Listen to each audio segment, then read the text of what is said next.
Jeg skal til Kina i 11 dage. Vi skal samarbejde for at løse nogle problemer globalt på verden, så det er derfor, at jeg synes, det er spændende. Ja, det er en konkurrence, som der blev offentliggjort her i Ballerup Kommune, hvor at 9. klasse skal skrive en opgave, hvor efter vinderen kan få en tur til Kina. Velkommen her til jer 9. klasser, elever og lærere.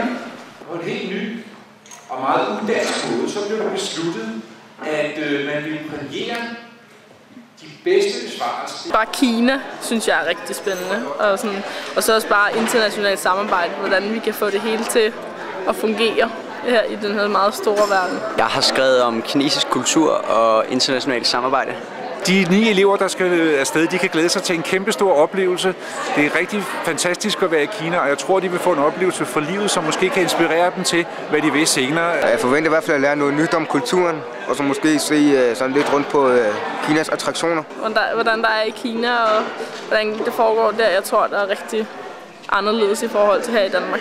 For det første så bliver det jo en fantastisk oplevelse, og så man kommer over til at lære en hel masse om kinesisk kultur, og man lærer at snakke bedre engelsk. Jeg håber, de er søde, men jeg forventer et kulturschok.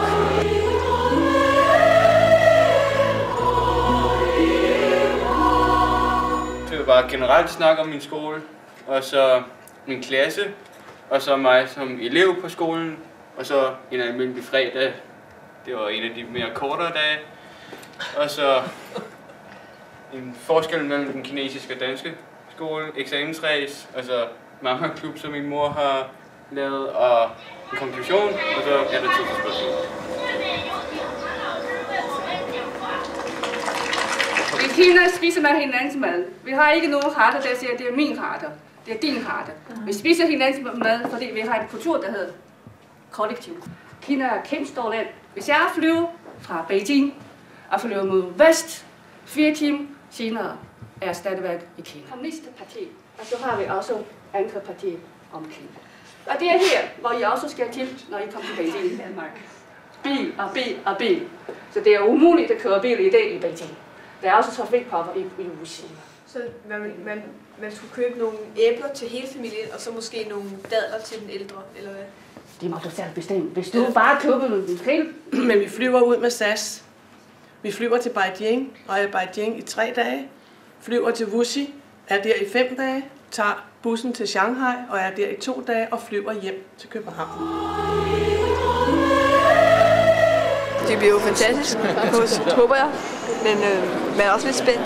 Vi er mest spændte på, om hun får en snert af, hvad Kina har at byde på, og hvad det er for et samfund. Og så et godt kammeratskab på rejsen. Jeg tror, at verden bliver lidt mindre. Og så er Kina jo riget i midten. Det store, store samfund, der bare brøler frem. Og det er jo nummer 1 at lære det samfund at kende. En oplevelse at komme halvvejs rundt om jorden og opleve et land, hvor der sker noget andet. En helt andet samfund og sådan. Det bliver spændende. Jeg glæder mig mest til, og også lidt mest nervøs for den værtsfamilie, vi skal komme til at bo hos. Hvordan det kommer til at forløbe, og hvor godt de kan engelsk og sådan nogle ting. Det bliver spændende.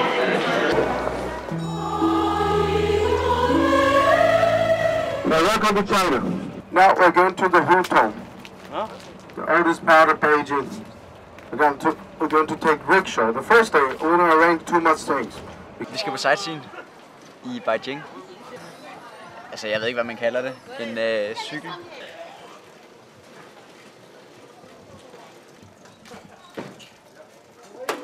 In Beijing, we have triangle house just like this.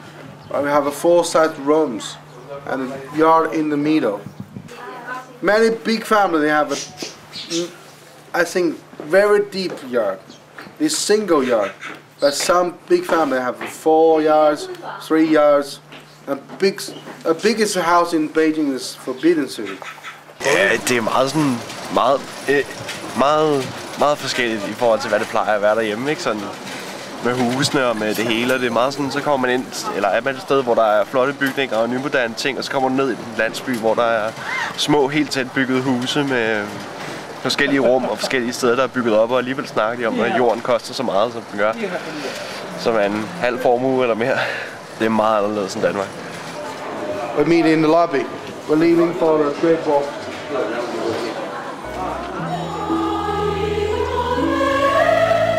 Vi skal ud til den kinesiske mur i dag. Det er en meget lang og meget stor mur, der er bygget helt igennem Kina. Vi skal nok op og løbe på den, tænker jeg. Because most people go that way. Okay. And because the cable car station is there. Yeah.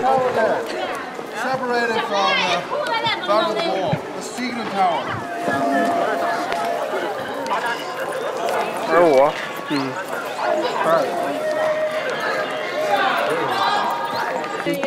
Vi står på den kinesiske mur. Det er det mur, der skulle beskytte kineserne for de mongolske hær. Den er ret imponerende. Meget lang og meget stejl. Stejlere, end jeg havde regnet med. Det er en af verdens 7 vidunder. Den er menneskebygget. Og altså, bare utroligt, hvor lang den er, og hvor mange, der skulle bygge den. Så jeg er imponeret.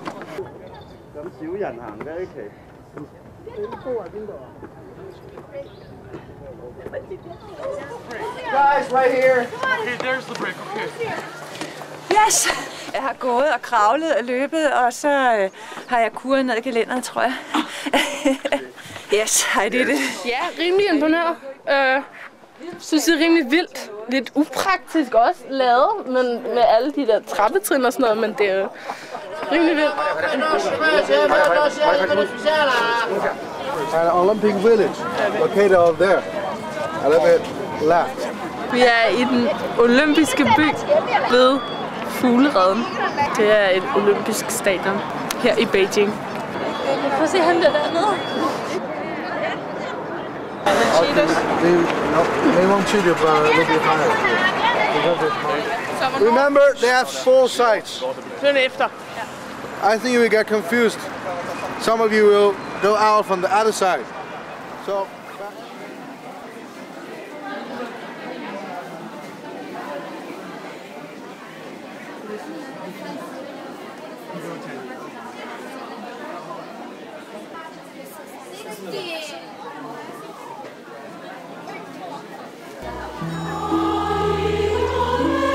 Den kinesiske fredsplads. Det var sjovt, spændende. Det var ret imponerende. Den er stor. Den er fantastisk stor. Den er flot, og der har alle de der forskellige statuer. De har sådan 2 kæmpe store skærme med nogle reklamer eller et eller andet. Men det var fantastisk flot. Later we will see the monument of People's Hero. Vi er på vej ind i den forbudte by, eller er sådan set inde i den forbudte by nu. Det er en gammel by, bygget for en hel del år siden. Rundt om paladset.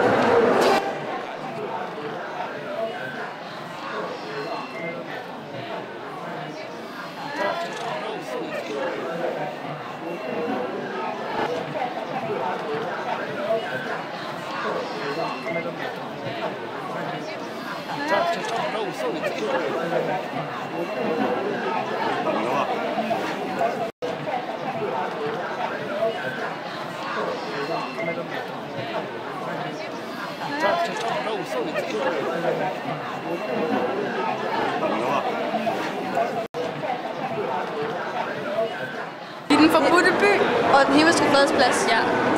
Den forbudte by var meget fedt, men den himmelske fredsplads var lidt en skuffelse, synes jeg. Ja, fordi det var rigtig tåget og sådan på grund af den der forurening. Det var bare en stråplads. Ja.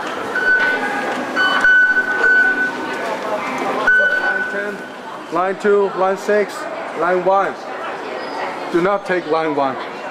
That's the most crowded one. Jeg tænker, det bliver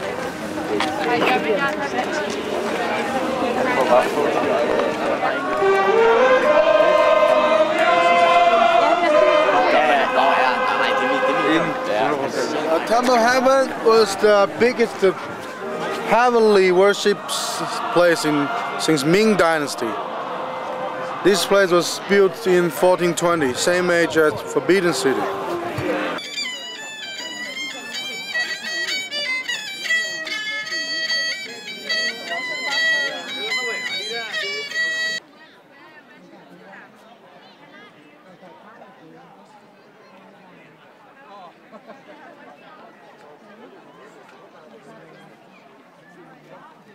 On this side, earphones, some copy iPhones, copy iPads.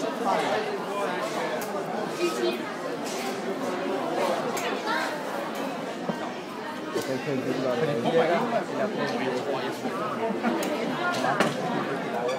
kan godt lide kinesisk mad.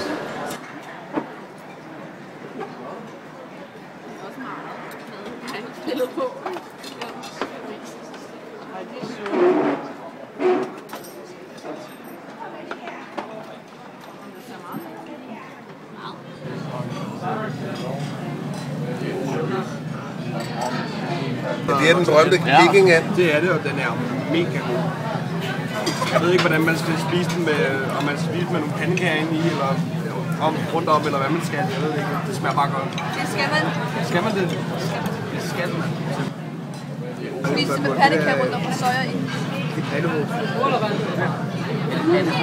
Natmadsmarkedet. Ja. Jeg smagte skorpion.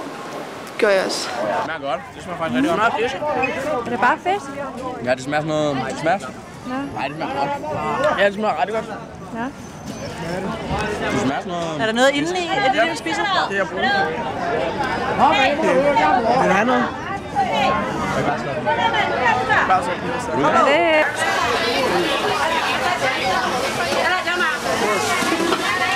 Very delicious. Knap halvt inde, og så tror jeg, når den der knappen... Hvor kigger vi? Slange. Det gjorde du, men du fik kun i mine hænder. Det smager lidt af fisk, men jeg synes ikke, det er så godt. Og der er noget. Det smager godt. Tag det.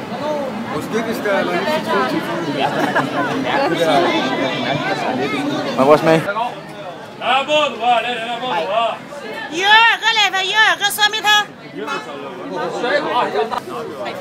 Okay, hvad laver I? Kan I eat the whole?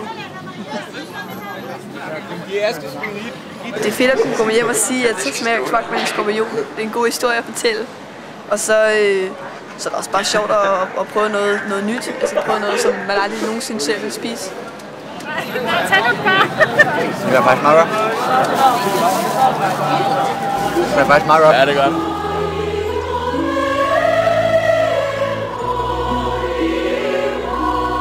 Nu skal vi til Wuxi og bo hos nogle familier og være på en skole. I forhold til at vi skal møde nogle elever, så kan vi ligesom lære nogle kinesiske elever at kende. I hope so. Good afternoon, everyone. So I'd like to say warmly welcome to you. How about your trip in Beijing? Is it okay? Good. So the first time you come to Wuxi also, right? So warmly welcome, everyone. Our parents and girls are waiting for you, and some teachers here. So today's the first night, and anything you need to see or to taste, you can tell us. It's a good time for you to practice your English, yeah? And you are the teenagers. You have many the same topic to communicate with each other. So you can share the happiness with each other and communicate with your school life, your family, your hobbies. They want to go home? Det er lidt uoverskueligt lige nu, synes jeg. Det er bare, man bliver reddet lidt ud af sin hjemmevandte rammer. Hende, jeg bor sammen med, kan snakke ret godt engelsk, så det er meget rart. Hendes forældre kan bare ikke snakke engelsk. Så jeg har sagt til hende, hun bliver nødt til at oversætte for mig.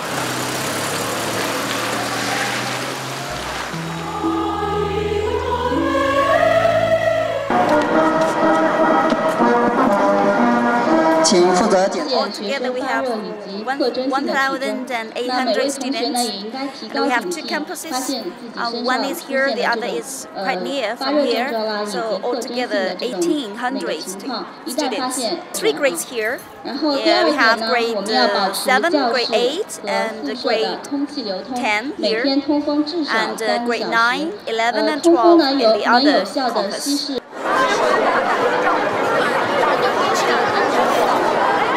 Det er meget anderledes. Altså, vi forstår ikke noget, så det var lidt kedeligt, men der er rigtig, rigtig meget disciplin på.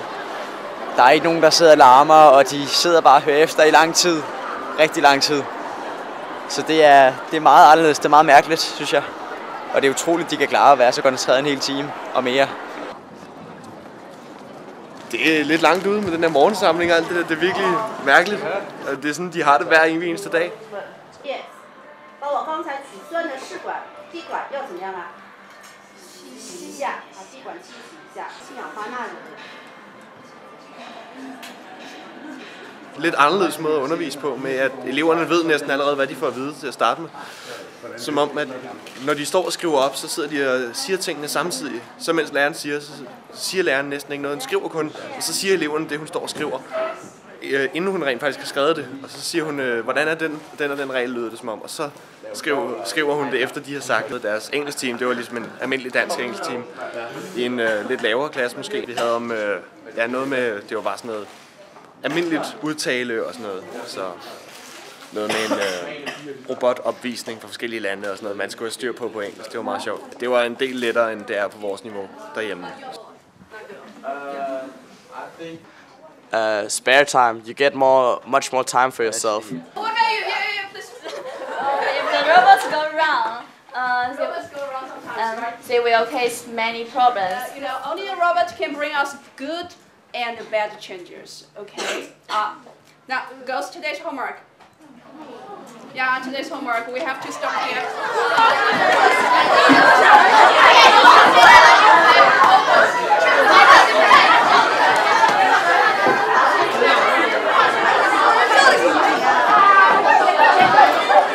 Now, first, would you like to introduce yourself to our girls? All 9 of us come from Ballerup. We come from Denmark. Ballerup is a town located near Copenhagen. I don't know if anybody, if you know that one, it's our capital. So like this, and I come from Ballerup as Lucas and all the other guys. I play basketball 3 times a week. Then I have a job at a library. Yes, Jonathan. I'm from Ballerup too, as the other guys. In my spare time, I play a lot of badminton, about 5 times a week. This is my name. I'm 15 years old and I'm from Denmark. In my spare time, I go to the gym and I'm with my friends. I'm also 15 years old and from Denmark. In my spare time, I dance. And I'm 14 years old. Yes, in my spare time, I play basketball 4 times a week and I ride on horses 2 times a week. I'm also 15 years old and in my spare time I play piano and I go to badminton 2 times a week. And I'm 15 years old and in my spare time I play a lot of football almost every day in the summer. And after the summer I have to train 10-year-old children. I'm 16 years old and in my spare time I'm a musician. I play guitar and I write songs. I'm 13 years old. I have some hobbies. I like play basketball best.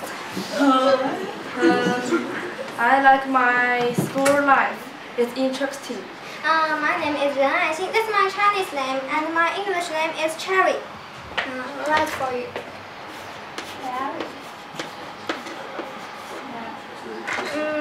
And my hobby is dancing. I can dance very well. So I think I can do a good friend. My name is Zhou Hao Yu. And you also can call me Lucy. And I'm 13 years old too. I like dancing. I want to be a dancer in the future. Thank you. Where are you from? Okay, in Chinese. Yeah, so our girls will teach you. Okay, so you should learn how to introduce yourself in Chinese.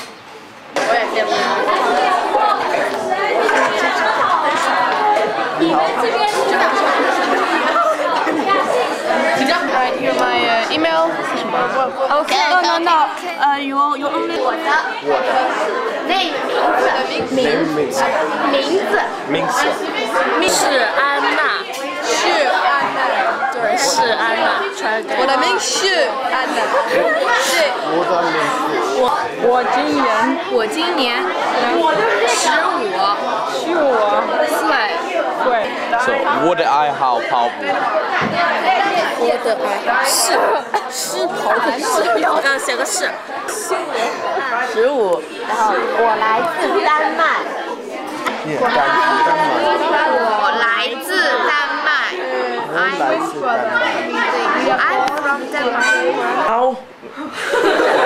Ni hao, wo jiao Kasper. Hvor er I til Danmark? Hvor er I til? Hvor er I til Danmark? Hvor det mindste jiao Lukas. Hvor det I hao shu bashu. Nej, bupao. Bupao.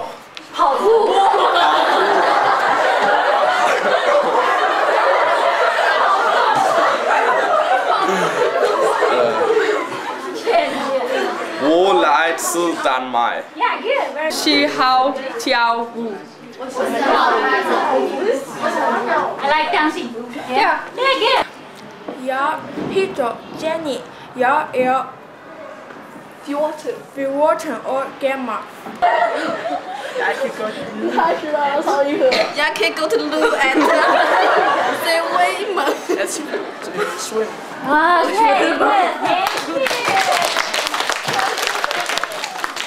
Det var rigtig sjovt. Vi lærte noget kinesisk, som vi så skulle fortælle for hele klassen. Og så lærte vi dem noget dansk også. Det var også meget sjovt at høre.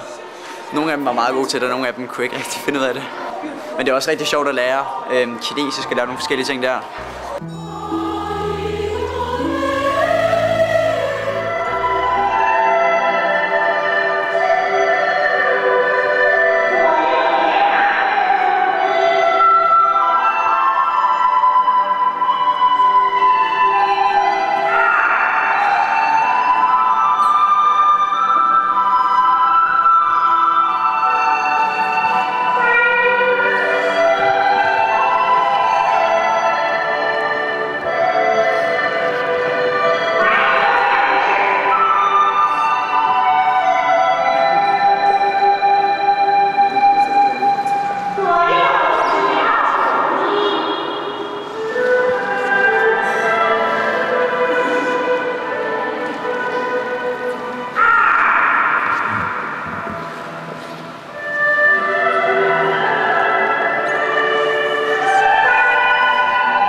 Det var noget kinesisk kung fu, som hedder Tai Chi, tror jeg. Ja, det var lidt mærkeligt, men det var også sjovt. Altså, det er jo noget, man ikke prøver i hverdagen, og så noget af deres kultur, det består af det der. Deres skole er meget, meget, meget anderledes. Altså for det første, så er de jo utrolig mange elever. De er, jeg tror, de er 40-50 elever i hver klasse. Og de er meget koncentreret. Rigtig, rigtig koncentreret. Der er ikke nogen, der sidder og holder pause eller snakker i timerne eller laver ikke noget. Alle følger med hele tiden. Der er ikke en i min klasse eller på min skole, tror jeg, som er lige så koncentreret som den, der er mindst koncentreret i deres skole. Det er helt vildt. Og så går de i skole i utrolig lang tid. De møder klokken 7 om morgenen, og de er færdige klokken 5:30. Og så har de 2-3 timers lektier, når de kommer hjem. Så er klokken ved at være 10 stykker. Så de laver rigtig, rigtig meget i skolen. Det er helt vildt. Altså, vi er fri klokken 2-3 stykker, og vi møder klokken 8, og vi har ikke så mange lektier. Det er sindssygt, synes jeg. Det er utroligt. Det er ret meget anderledes end i Danmark.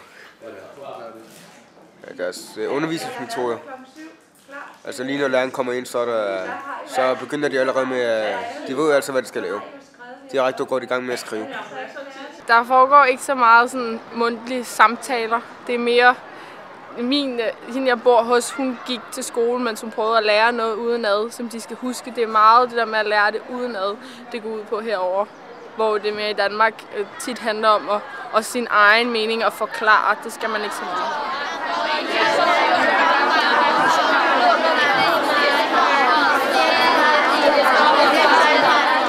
der sidder de også, så læser de og skal svare på noget, men og så læser de svarene højt, men det er ikke samtale, man snakker ikke rigtig så meget om det. Det er kun læreren, der står og skriver noget på tavlen, og så skal man så prøve at følge med. Deres matematik var ret besværlig. Eller en FA er lige med BIL. Det forstår jeg slet ikke noget af. De er rigtig gode til matematik og nogle af de skriftlige fag. Fysik, der tror jeg ikke, de er så gode, fordi de har ikke noget fysiklokale. De laver det hele på bogen. Når læreren hun skulle stå og vise et forsøg, så viste hun, det var kun de forreste, der kunne se det. Så der tror jeg ikke, de lærer så meget. Og i deres sproglige fag, engelsk og tysk, der er de skræmmende dårlige. De har haft det siden 2. klasse, og de har det hver dag.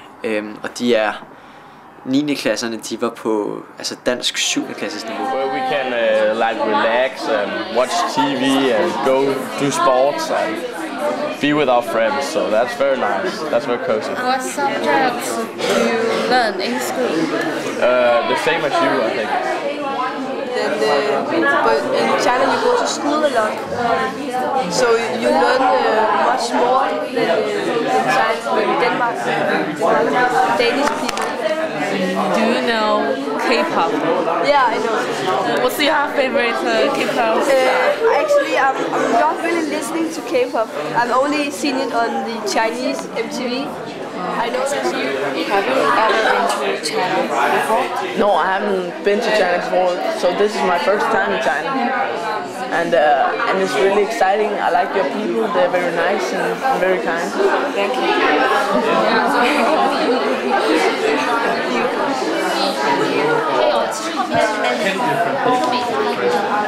So you have to do something.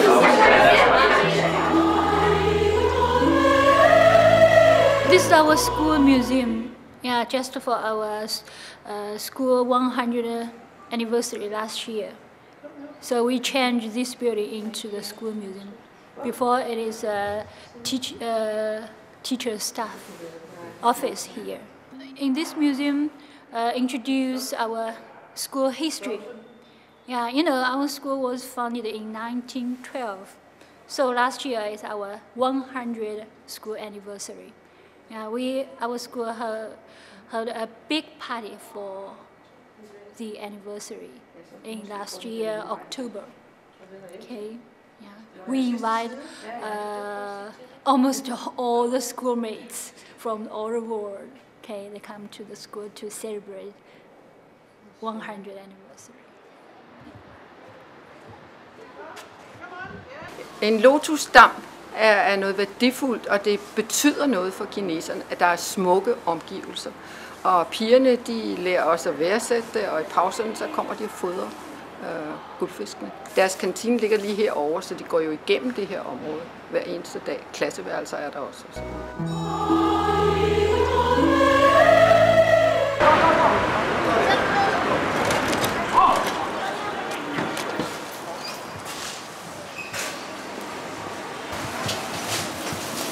De er rigtig, rigtig søde, meget imødekommende og meget venlige. Og de sørger hele tiden for, at man har det godt, så altså, jeg kunne ikke ønske mig en bedre familie. Det er perfekt. Jeg har det rigtig godt. Man bor alene med en familie, og hvis nu de ikke snakker særlig godt engelsk eller et eller andet. Men altså, det er gået fantastisk. Det kunne ikke være bedre. Så. And this is Jonathan's room. Yeah. Yeah. My daughter's room, actually. And then my daughter moved to my room. And here, Jonathan lives. And the supermarket near here, a big supermarket. And there's a main road. Men altså, jeg har lært en masse om deres kultur, en masse om deres spisevaner, hvordan de spiser, og altså, jeg har lært lidt af deres sprog og hvordan de opfører sig. Men det, altså, meget af det er ligesom i Danmark. Der er selvfølgelig nogle forskelle, specielt på altså, den måde, de spiser på og hvad de spiser. Men ellers er mange af tingene de samme. Bortset fra, de er rigtig, rigtig venlige og imødekommende. Det kunne vi danskere godt lære noget af. Hendes forældre og hendes far er en rigtig, rigtig god kok. Og altså, der var en rigtig, rigtig meget forskellig mad, og det meste af det smagte rigtig godt. Men noget af det var mindre godt, og det var det, de rigtig gerne ville have, jeg skulle spise. Så de blev bare ved med at fylde op, og noget af det var ikke så godt. Vi fik noget vin, det var også meget dårligt, men det blev de også ved med at hælde op. This is Jonathan's favorite. What is his? Jonathan's favorite with pork, mushroom, Can you use your spoon? Yeah, no problem. 不係咧，呢個用筷子，控制得不得殺人。出嚟所謂應該用筷子，我成日你用筷子能做到笨好的人啊。Og jeg måtte bare spise, til jeg var ved at brække mig.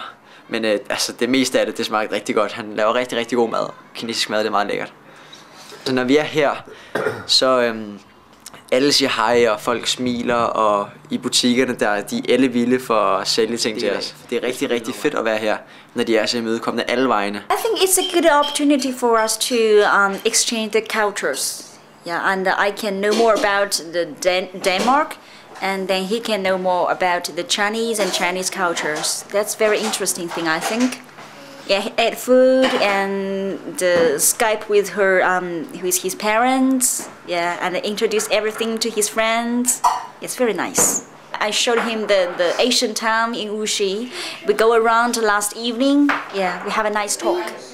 Hello, I'm Lucy. I'm 8.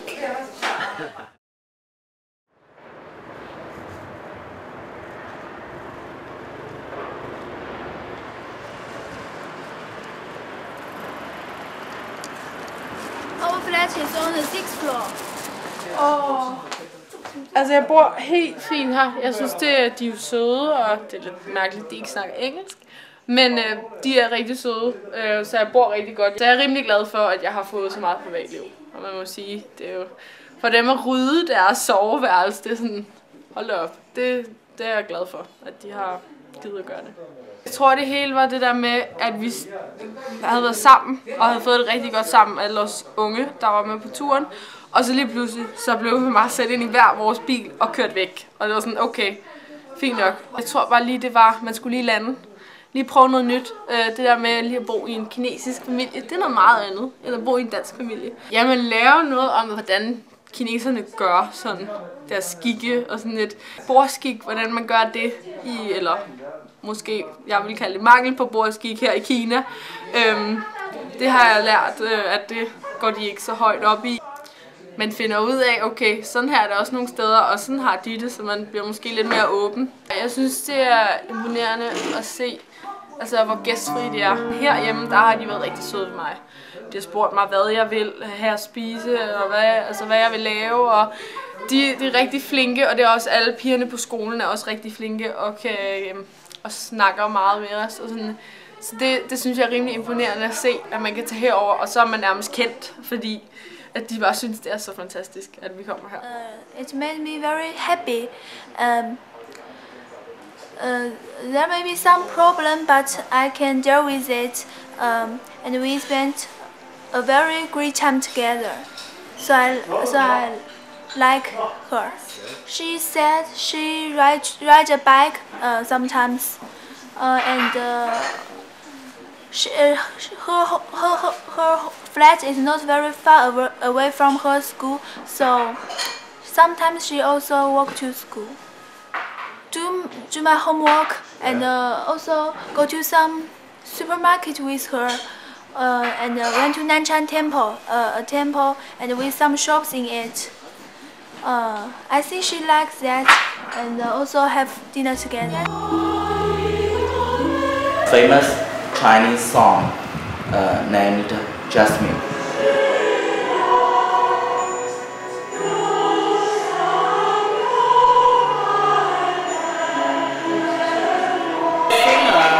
Is a famous singer in China. Her name is Song Zuying.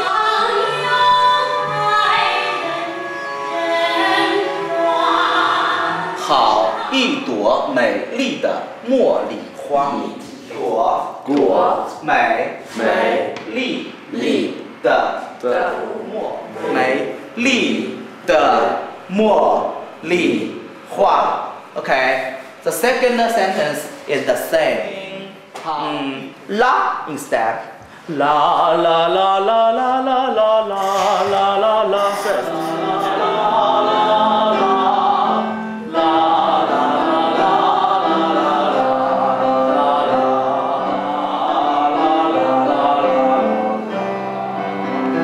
Can you try? 芬芳美丽万事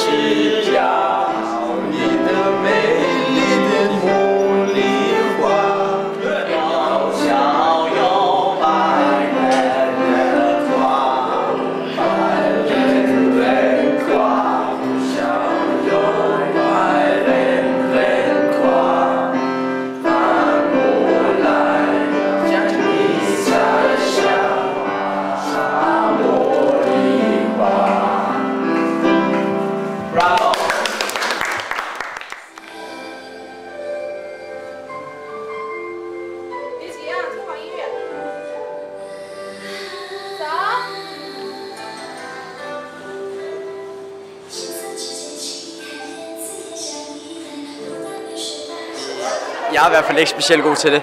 Det er meget sjovt at prøve, men altså, vi står i midten, og jeg er ret sikker på, at vi ser rimelig dumme ud, og alle kineserne kigger på os, så det er lidt mærkeligt.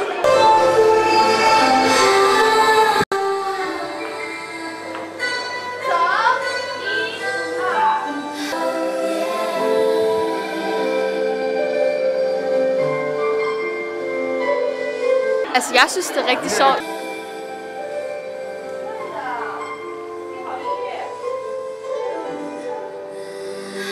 Det er lidt underligt, og dansen er ret svær, og det er lidt svært at koncentrere sig.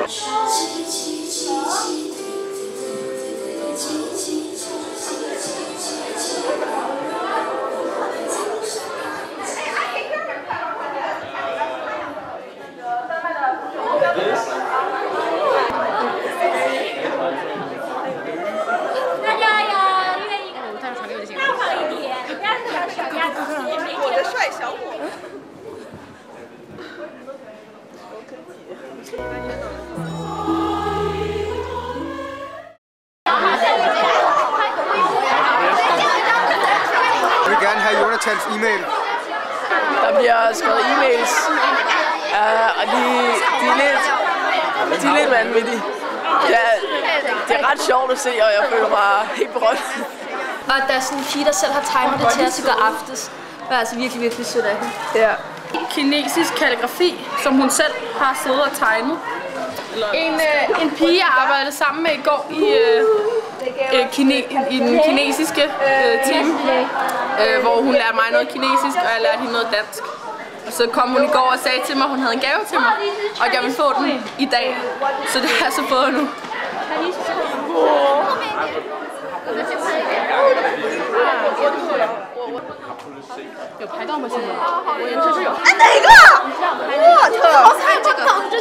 Jeg har fået et brev af et forbier, som de kom forbi.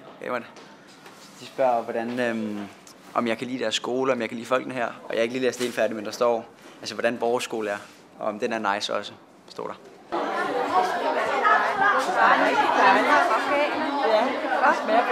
Howdy, du mali, det må lige var.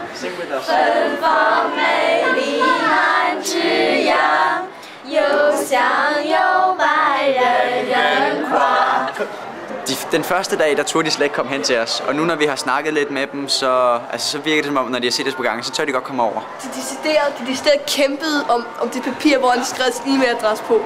Der var en pige, hun stod sådan her, stod der 5 piger sådan.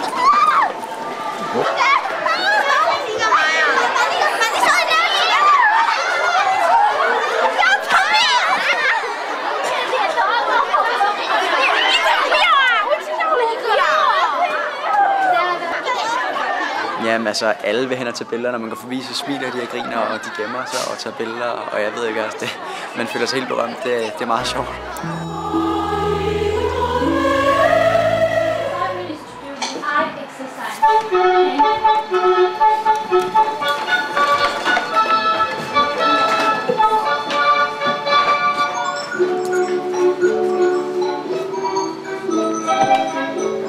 To protect the eyes. First one like this. Second one, they have to close their eyes all the time. The third one, and the fourth. Up, down, up, down. All the students, primary school and middle school and high schools, twice a day. Twice a day, in the morning and in the afternoon. The whole country.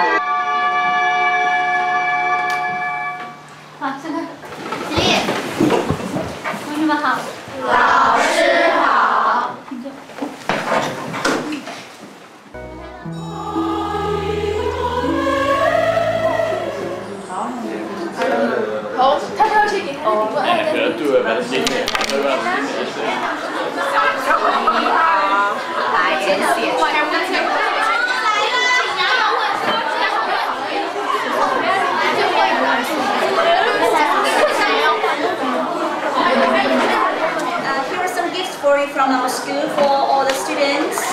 This is a special bookmark for our school 100th anniversary last year, so I hope you like it. And we for coming and really want to see you again next time. Yeah, hope to see you soon, maybe in China or maybe in Denmark. The teacher, the students here like you very much. Thank you again. Yeah, and we can keep in touch, right? Yeah. By email or Skype, yeah, or by write letters, write emails, yeah. I feel very happy that we have such a great time, and I don't want to say goodbye, but I have to. So goodbye. It's my pleasure to have such a good friend, and I feel very happy. I feel very happy with Lauren, and maybe you can come to China again, maybe several years later. Yes, I don't want to say goodbye to you. It's very happy to know these friends, and special is Anna, and I don't want to say goodbye either, and but I think if I can, I will go to Denmark. I would like to say especially thank you to Lily. You've been a very, very good friend, and you take so good care of me. And thank you to the school also. Yeah, just letting us come here and go into a class and speak to you and join the different classes. It was great. I really appreciate it. Thank you. Thank you very much for this week. It has been fantastic. And thank you very much for I could live with you and your family. You are very kind and I really like you. Thank you. I would like to say thank you to all. It has been a very interesting week where I have to look at the Chinese schools. And it was very funny. Thanks for everything. Care of me, and thank you for the school for taking care of us. And I think China is a very interesting country, and I think it's fun that we have seen it in a way that you couldn't do if you just traveled to China. To like come here and be guests here and like join the classes and then thanks for the bookmarks. Okay. I would also like to thank the school here for having us. It's been very interesting 5 days. It's been a very new insight in the Chinese culture. I like it very much, so thank you. And thank you for having us here. It has been a very fun week.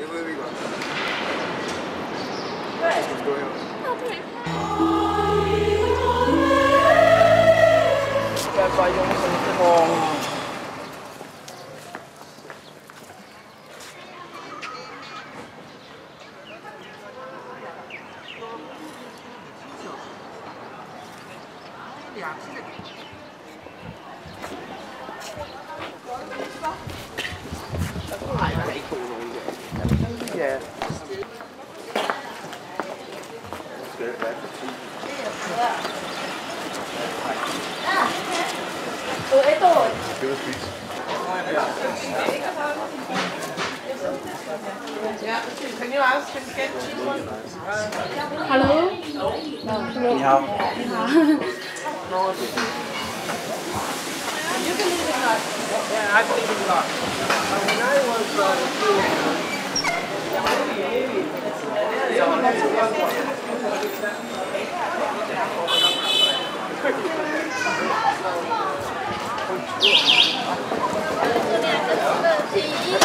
Jeg har købt en kjole til min kæreste derhjemme.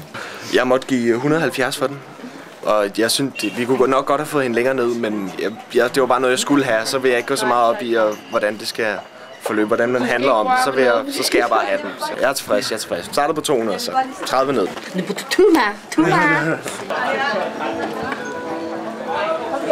Du må gerne få din sweater. Hey, venlig med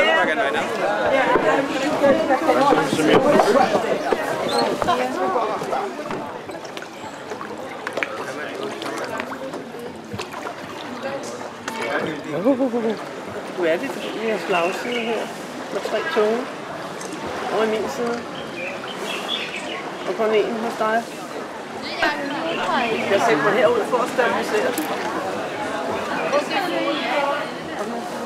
Det er ikke ulækker.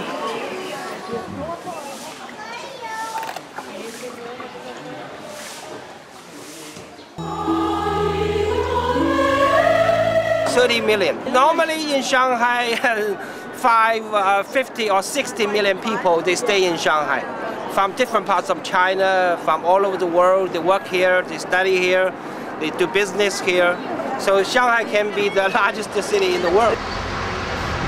Vi er i centrum af Shanghai, så det er det yber.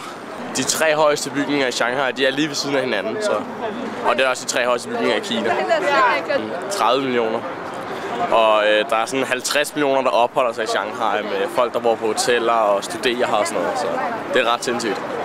Altså vi brugte 10 minutter på bare at gå ind i en undergrundsstation, så det er ret vildt. Det er sådan en metrostation og større end hele hovedbanegården, så det er ret vildt, og det er fedt. Jeg synes virkelig, det er en fed by. Vi er McDonald's, endelig. Fordi jeg tror, alle eleverne rigtig gerne vil have noget McDonald's mad. Det er noget, man kan lide. Man ved, hvad det er. Eller det gør man ikke, men det smager godt. Okay, hvad er det her? Er det alt maden her? Har I tjekket, om vi har det? Jeg tror det. Hvad har I bestilt?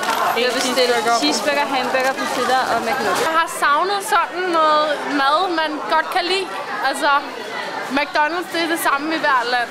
Og det er bare skønt, endelig at få noget, man ved, man godt kan lide.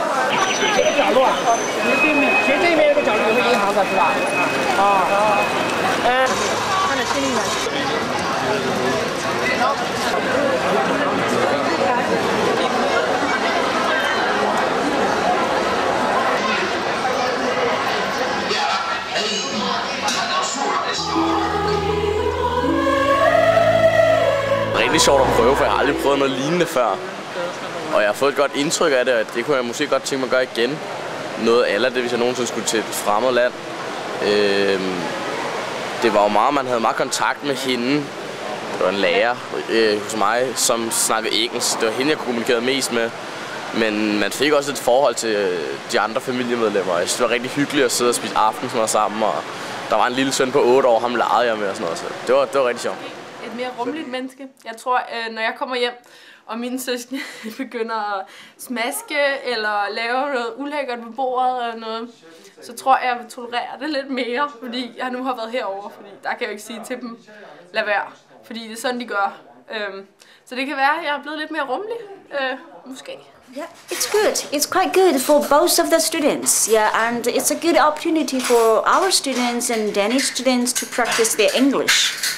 And they can exchange cultures, different languages. They can share the school life. They share their family lives. They're very good for them, I think. Very interesting and very valuable and unforgettable, different experience for them. Præcis. Det der med at lære noget omkring forskellige kulturer, det er noget af det, som jeg siger, der er rigtig vigtigt, at man også får gjort for lært i skolen. Det er noget andet, fordi man får, altså, ja, det giver meget mere i forhold til, hvor meget kultur man får set. Man får en helt anden oplevelse af landet, fordi man virkelig kommer ind bag scenen. Når man bor på hotel, så er det jo sådan lidt vestligt, kan man sige, så, og lidt sikre omgivelser. Man kommer lidt ud, sådan, hvor man ikke kan bunde, og det synes jeg er meget fedt.